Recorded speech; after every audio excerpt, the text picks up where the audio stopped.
Hallelujah. Mabaging Ama, Diyos na makapangyarihan sa lahat, salamat po sa umagang ito. Muli po, Panginoon, patuloy ka naming inaanyayahan, Panginoon, na samahan ang bawat isa sa amin, Panginoon, maranasan ang presensya mo, O God. Salamat po, Panginoon, sa ministeryong ito, Panginoon, na binuo mo sa bawat isa sa amin sa spiritual mentoring, na lagi mo kaming tinitipon, Panginoon. At pinasasalamatan namin, Ama, ang lahat ng mga papuri, Panginoon, Lord, na tinutugon mo, Panginoon, sa bawat isa sa amin, sa mga kamay mo na umaabot, Panginoon. Hallelujah, na Lord, napapasalamatan at napaparangalan ang iyong pangalan. O Diyos, patuloy namin pinagpapakumbaba ang bawat isa sa oras na to, Panginoon. Patuloy mo kaming pagkalooban, Ama, Lord, ng kaunawaan, Panginoon, sa iyong mga salita, O God. Patuloy, O God, na ikaw ang maglagay, Panginoon, ng mga salita at maglangis sa aking mga labi, O Diyos, sa mga oras na to, na maipahayag, Panginoon, ang iyong banal na salita na siyang nagtutuwid, Panginoon, nagko-correct, nagbabago sa bawat isa sa amin, Panginoon. Kaya, Lord, maraming salamat po. Pinagpala po ang bawat isa ngayong umagang ito dahil patuloy ka naming makikilala, Panginoon, ng higit kaysa kahapon, O God. Salamat po, O Diyos, sa iyo po namin inaalay ang gawain ito at nagpapasalamat na rin po kami sa katagumpayan ng gawain ito sa pangalan ng aming Diyos na buhay na sinasamba sa Espiritu at katotohanan. Sa iyong bugtong na anak ng Jesucristo, patuloy naming inaalay, Panginoon. Hallelujah. Ang bawat buhay ng bawat isa na mapaglingkuran ka, Panginoon. Hallelujah. Mapangiti ka, O Diyos. Panginoon, maparangalan ka, Panginoon, at maluwalhati yung pangalan sa ngalan ng Ama, Anak at Espiritu Santo. Amen and amen. Sa glory to God po, tayo po'y dumako sa ating pong mensahe. Amen.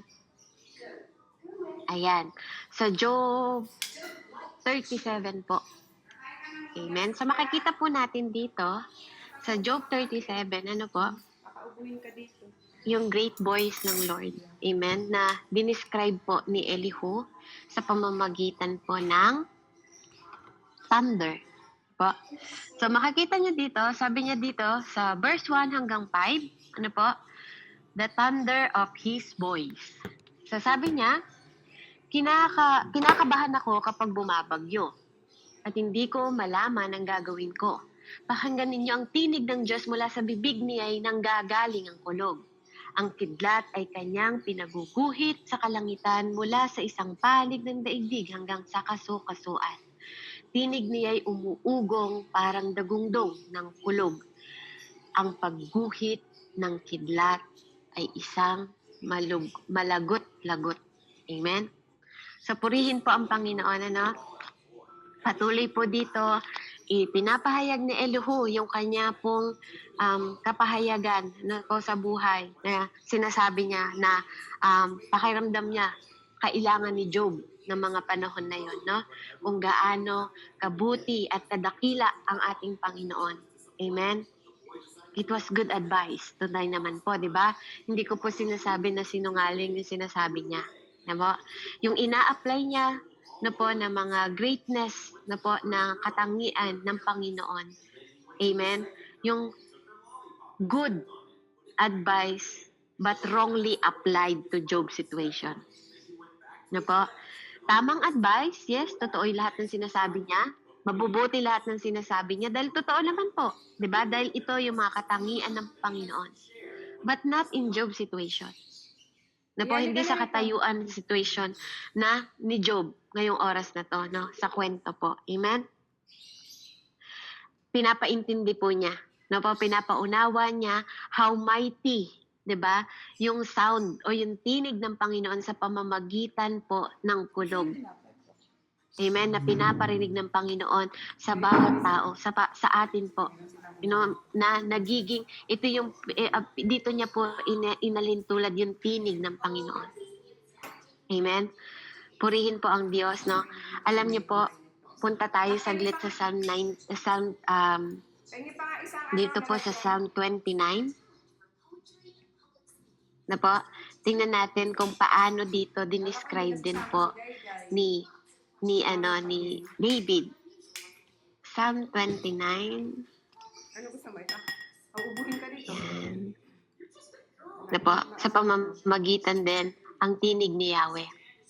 Purihin ninyo si Yahweh, mga nilikha ng kalangitan. Kilalanin ang kaniyang lakas at kaniyang kalwalhatian. Purihin ang kaniyang kalwalhatian, pangalay sambahin, si Yahweh ay banal na kaayusan. Tinig ni Yahweh naririnig sa ibabaw ng dagat. Ang dakilang Diyos ay nagpapakidlat, umaalingaw-ngaw at naririnig ng lahat. Tinig ni Yahweh ay makapangyarihan at punong-puno ng kadakilaan. Maging ang punong sedar ng Lebanon, sa tinig ni Yahweh, mawawasak ang mga iyon. Parang guyang pinalulundag niya ang mga bundok ng Lebanon, parang torong pinalulukso niya ang bundok ng Herzon. Dahil sa tinig ni Yahweh, kidlat ay gumuguhit. Kapag siya'y nagsasalita, disyerto'y nayayanig. Inuuga niya pati ang ilang ng Kades. Sa tinig ni Yahweh, mga usay napapaanak at nakakalbo, pati ang mga gubat.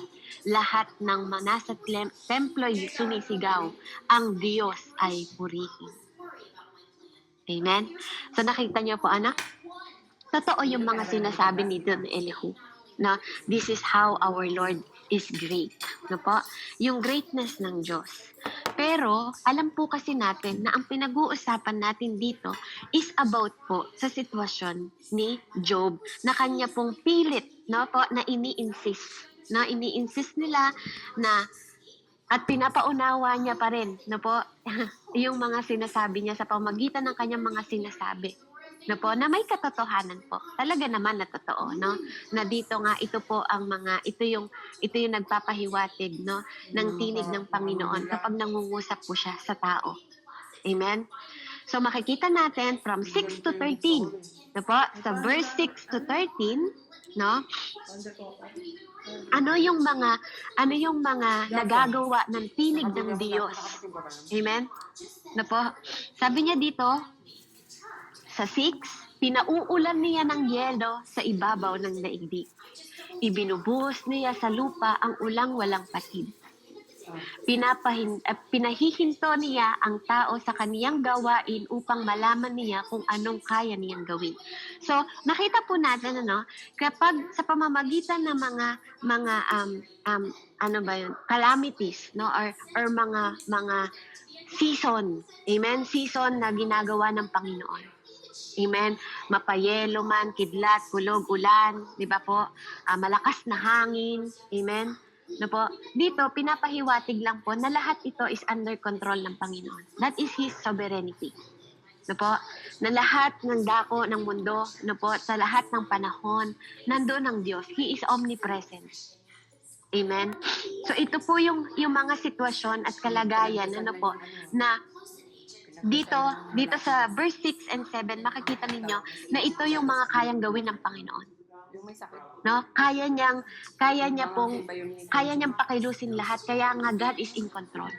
Nasa lahat ng bagay. Even ang mga maiilap na hayop, no po, na nakatago, di ba? Nagiging mailap yung mga hayop at nagtatago sila pag pinakilos na ng Panginoon. Pag pinabagyo niya, pinakidlat niya, pinakulog niya, ito yung mga nangyayari sa kanila. Kapag naririnig nila tong mga disaster na to. Verse 9, sabi niya, ang malalakas na hangin sa timog nagmumula at ang malamig na simoy galing sa hilaga. Sa hininga ng Diyos, nabubuo itong tubig, nagiging yelong matigas at napakalamig. Pinabibigat niya itong ulap mula rito'y pinaguguhit niya ang kidlat. Amen? Ito'y bilang pagsunod sa utos ng ating Diyos. Sumusunod kahit sa ang panig nitong sansinukob. Ang ulang ibinubuhos ng dakilang Diyos ay maaaring parusa o kagandahang loob. Amen? So, nakikita natin that God is in control sa lahat ng bagay. Amen? Mapaito ay panahon, di ba? Mapaito ay mga hayop, even ang mga hayop, di ba po? Even mga season. Amen? Ang Diyos po ang lumikha. Amen? Ang Diyos po ang nagbibiyaya ng mga ito. Kaya nga sabi niya dito, minsan pinaparating to ng Panginoon sa atin, kung minsan parusa, kung minsan naman po ay kagandahang loob. Kaya Amen. siguro naririnig ko si Mama Minsan Umo po na ay po grace ng kanina, Panginoon. Kasi yung mga lugar na tuyong-tuyo na, di ba? Minsan pinapaulan ng Panginoon. Kapag tag-init, di ba? At nanalangin ka ng ulan, o kapag naman ulan ng ulan, nananalangin ka ng tag-init. Bakit po? Kasi alam natin kung sino ang Diyos, amen, na kayang magpatigil, amen, at kayang magbuhos. Amen? Kaya ganun po kadakila ang Diyos. No? That's how our Lord, kaya nga siya tinawag na kamangha-manghang Diyos. Amen? Yung sovereignty niya po, walang nagtatangi nun, no? Kundi siya lang. Siya lang po ang Diyos, di ba, na nakapagkokontrol ng lahat ng season ng panahon. And even sa'yo, kapatid. No, ano man ang season ng buhay mo right now, ano man ang experience mo at na-experience mo ngayon o kalagayan o sitwasyon ng buhay mo, lahat po yun pinapahintulot ng Panginoon. Na po? Katulad din ng pagbuhos ng mga ulan, 'di ba? Na ibinubuhos ng Panginoon. Minsan, na po, yung mga nangyayari sa buhay natin, maaaring yan din po ay parusa, no? Baka nga minsan parusa na sa'yo, pilit mo pa rin isinuswitch sa pagpapala no? Pinaparusahan ka na, pilit mo pa rin isinuswitch sa pagpapala. Minsan po, na tayo po talaga nakakaranas tayo ng parusa or consequence na tinatawag sa mga mali nating desisyon at mali nating ginagawa. At minsan naman po, binubuhos tayo ng pagpapala ng Panginoon dahil din sa mga mabubuti nating ginagawa. So meaning, po, sa pagtatanim natin, mabuti man o masama, meron po tayong natatanggap sa Panginoon. Po, depende po sa choice at desisyon na ginagawa natin. Amen? So kung i-switch naman natin po sa kwento po ni Job, amen? Ito pong mga ito, na sinasabi niya po is malayo po na reflection sa mga nararanasan po ni Job. Amen? At katulad po ng mga pangungusap ng Panginoon, amen, na sinasabi niya dito, at yung boses ng Panginoon na pwede niyang gawin, na po, kung ito po ay inilalatag niya kay Job. Amen? Si Job po tahimik lang na nakikinig sa kanya that time. Na po, kahit walang sinasabi si Job, sabi niya dito sa 14 at 15, na napangiti rin po ako dito. Parang sinasabi niya dito kay Job na hindi mo alam. No, Job, yung hindi mo alam hindi mo siya nakakilala na mas higit, parang ganun. No, akala mo lang kilala mo siya nang higit pa sa pagkakakilala mo. Parang yun po yung sinasabi niya. Ito yung final advice na sinasabi ni Elihu kay Job. Po? Dahil itong verse 38 po, I am excited sa susunod na verse, na dahil mangungusap na ang Panginoon. Amen? Kaya, dito makikita natin, ito po yung pinaka-final advice niya. Sabi niya kay Job dito sa 14:15, tumigil ka, Job. Tumigil ka sandali, Job. At iyong isipin, sabi niya, ang magagawa ng Diyos na walang kahambing. Tapos nagbigay din siya dito ng mga katanungan. Sabi niya, alam mo ba kung paano niya inuutusan na maglabasan ng kidlat sa kalangitan? Alam mo ba kung bakit ang ulap ay lumulutang? Iyan ay gawa na makapangyarihan niyang kamay, tunay at ganap ang kanyang kaalaman. Tapos sabi niya po sa verse 17, hindi mo nga alam kapagkat nadarama mo lamang ay matinding init kapag ang hangin ay habagat, ay umiihi. Tulad ng ginawa niya, ang langit ba'y iyong mailalatag na parang metal na makinis at matigas? No? So dito nagbagsak siya ng mga tanong. Na po, na talagang dinirect niya, personal way niya. Na po, more personal. Na po, kumpara dun sa tatlo na pine-personal niya dito si Job. Alam mo ba? Diba? Job, alam mo ba? Pero nandun po yung tatlong kaibigan niya, katabi din nila, bukod kay Elihu. Pero ito, dinirect niya po ito kay tatay. Kay tatay Job.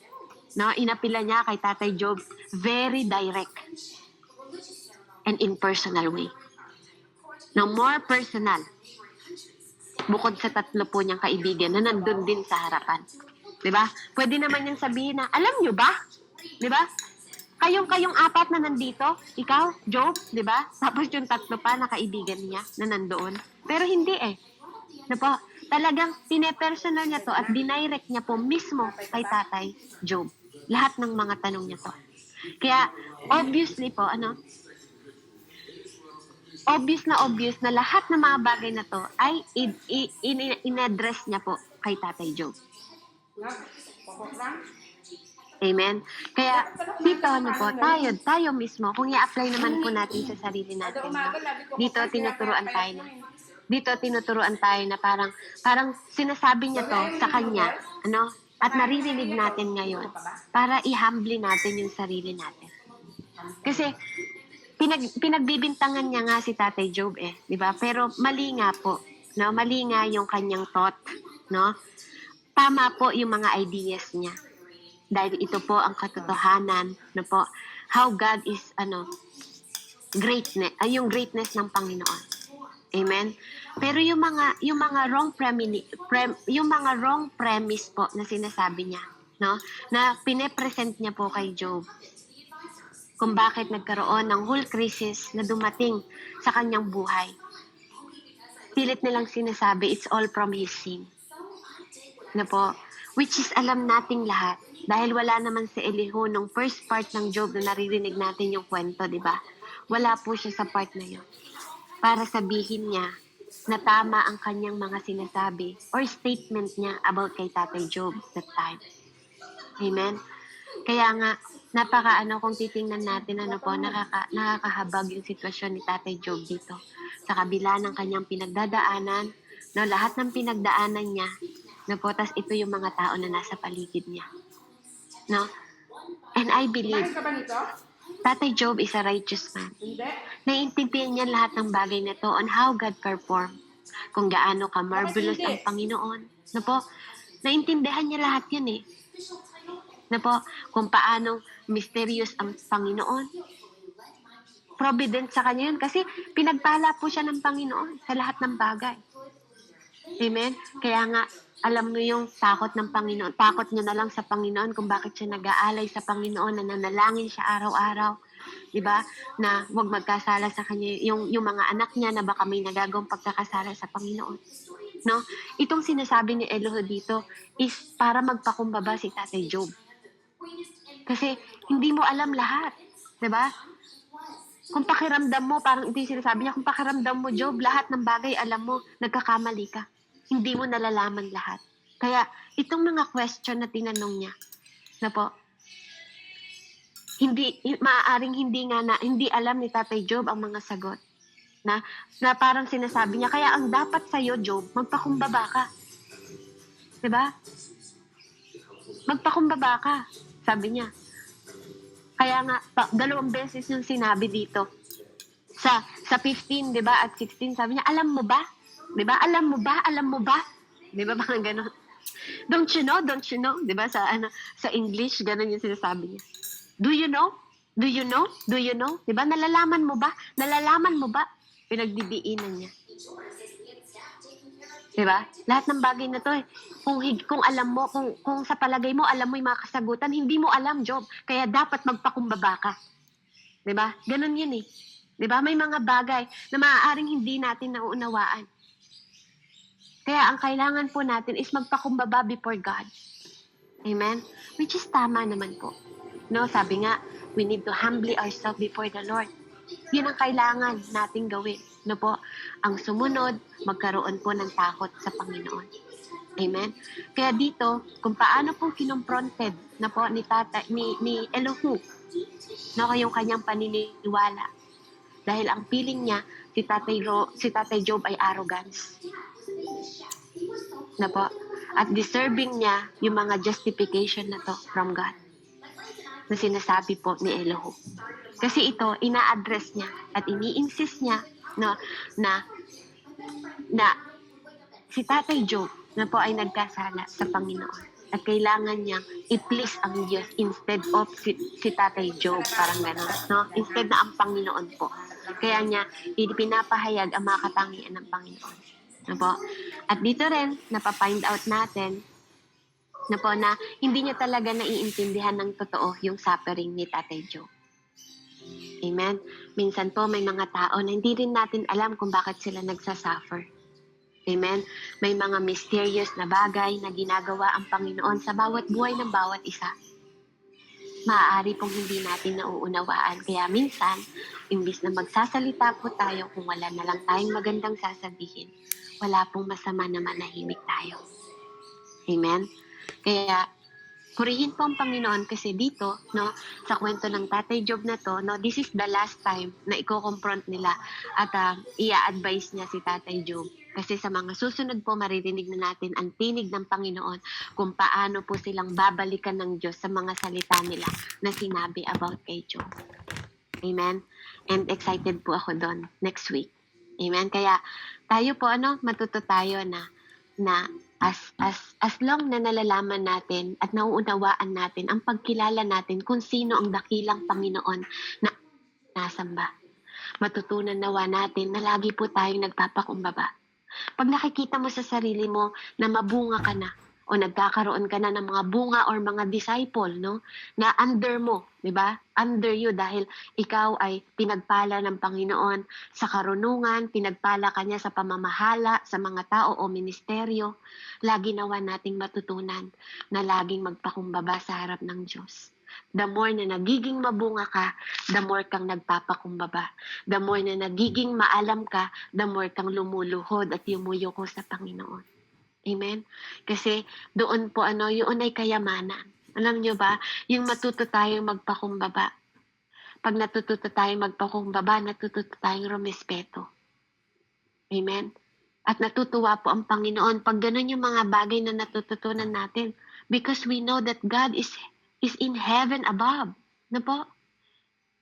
He knows nothing. Walang bagay na hindi niya alam. Even yung mga bagay na nasa darkness. Diba? Ang Diyos ay punong-puno ng glory. Na po? Even sa mga panahon ng mga bagyo at disaster, sa dark cloud or clear cloud, sa malinis na hangin o maruming hangin, na po? When God revealed Himself, His light and truth are seen. Alam niyo po yun? No?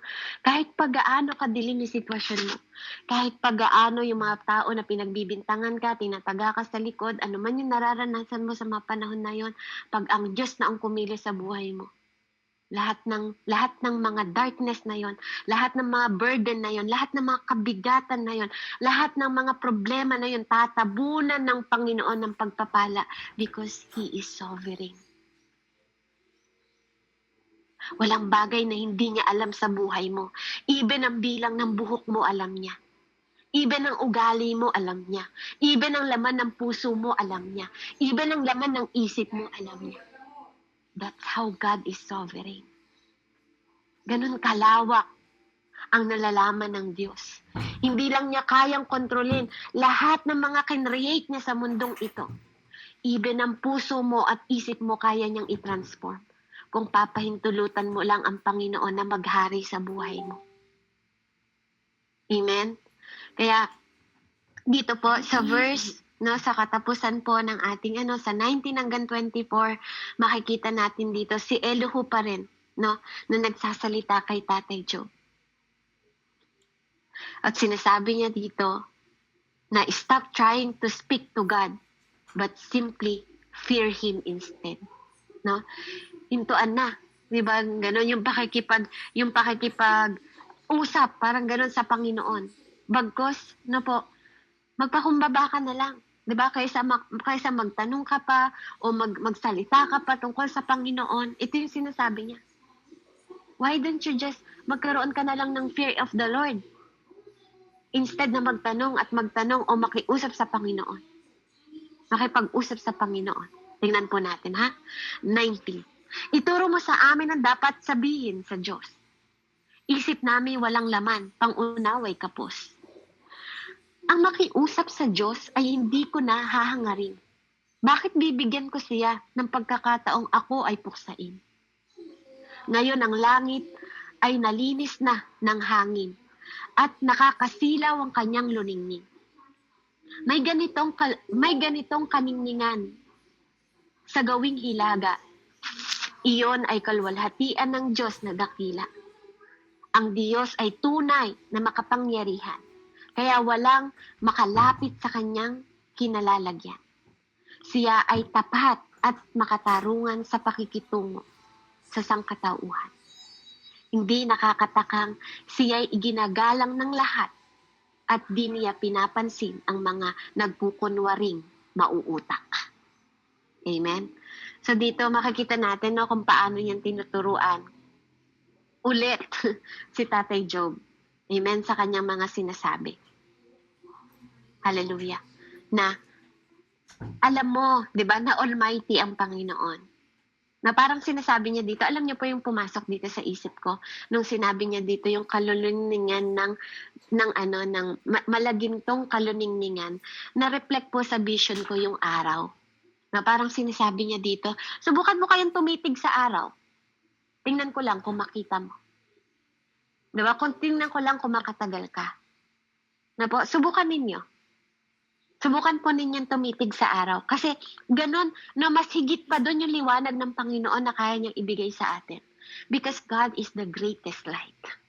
Ikaw ay tinawag na ilaw at asin ng mundong ito. But God is the greatest light. Amen? Kung hindi mo kayang titigan ng araw, di ba? Kasi sobrang liwanag nito, sobrang init nito, sobrang luningning nito, di ba? Sobrang sinag ng araw, di ba? Hindi natin kayang tumagal sa pag tumitingin tayo sa araw. No po? Ito po yung nakita kong vision nung nabasa ko ito, no? Itong dulo na to. Na pag tumingin nga naman tayo sa araw, yung sinag nun, hindi mo kayang tagalan di ba?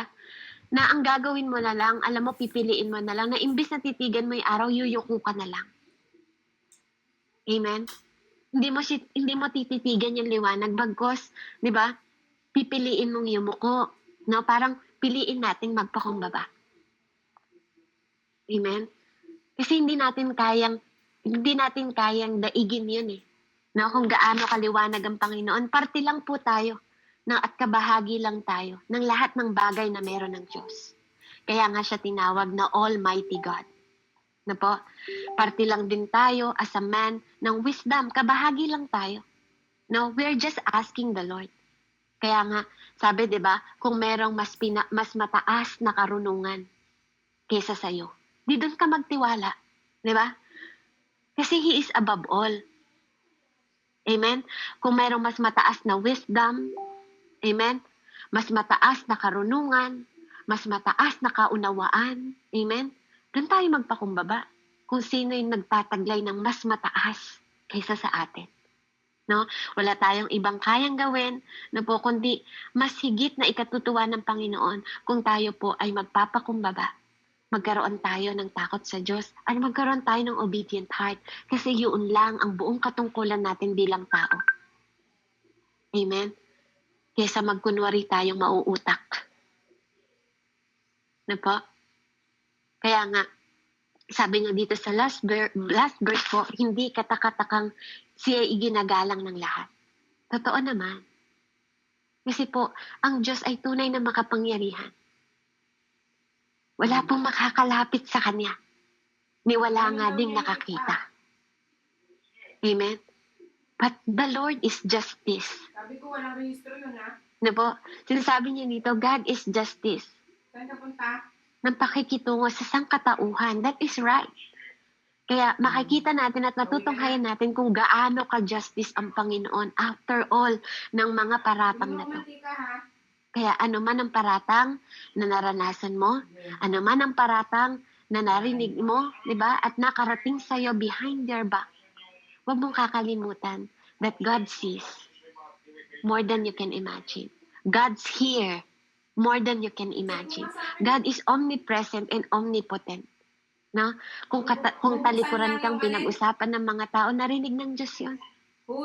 Amen? Hayagan yun at lantad sa kanyang mga mata. Siya yung pinakamalaking CCTV na nakakita at nakatunghay. Kaya nga, ano man ang ginawa mo, mabuti at masama, sabi nga niya sa Proverbs 15:3, mabuti at masama, nakita ko anak. Amen? Kaya ang Diyos din po ang magbibigay. Amen? At magsusukli sa iyo because He is just. Amen?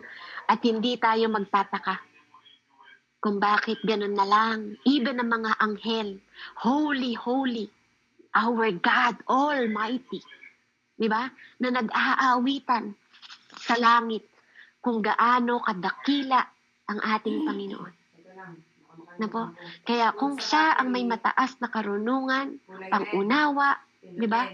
At katalinuhan, why not na magpakumbaba tayo at humingi tayo ng pangunawa, di ba? Ng karunungan. Amen? Sa Diyos po na hindi nagdadamot. Sa Diyos na makapangyarihan. Sa Diyos na nagmamalasakit sa iyo at sa akin. Sa Diyos na walang hinagat sa iyo kundi mabuti. Sa kabila ng mga bawat season ng buhay mo, wala siyang hinangat, kundi bagay na ikabubuti mo at ikabubuti ko. Purihin po ang Panginoon. Let's pray. Heavenly Father, we thank you, Father God, sa mensaheng ito, Ama. Tunay nga na ang iyong mga tinig, Panginoon, ay nangungusap sa lahat ng dako ng mundong ito. Sa bawat sitwasyon, sa bawat panahon, at bawat kalagayan at sirkumtasyon ng aming buhay, Ama. Salamat, Panginoon, na ito yung nagtuturo sa amin, Panginoon, kung bakit kami magpapatuloy, kung bakit kami naghihintay, kung bakit kami, Panginoon, nananampalataya at naniniwala sa iyo.